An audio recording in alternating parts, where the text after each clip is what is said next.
بسم الله الرحمن الرحيم ويل للمطففين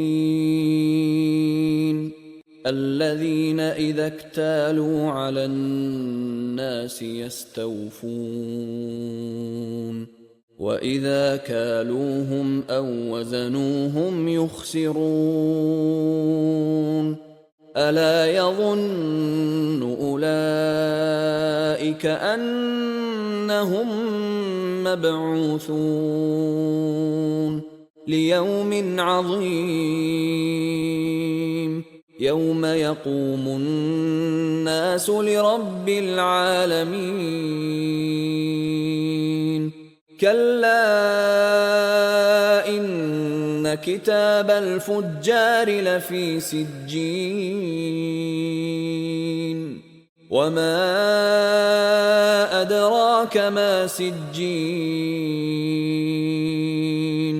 كتاب مرقوم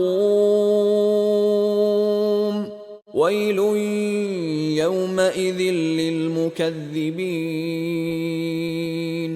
الذين يكذبون بيوم الدين وما يكذب به إلا كل معتد أثيم إذا تتلى عليه آياتنا قال أساطير الأولين كلا بل ران على قلوبهم ما كانوا يكسبون كلا إنهم عن ربهم يومئذ لمحجوبون ثم إنهم لصالو الجحيم ثم يقال هذا الذي كنتم به تكذبون كلا إن كتاب الأبرار لفي عليين وما أدراك ما عليون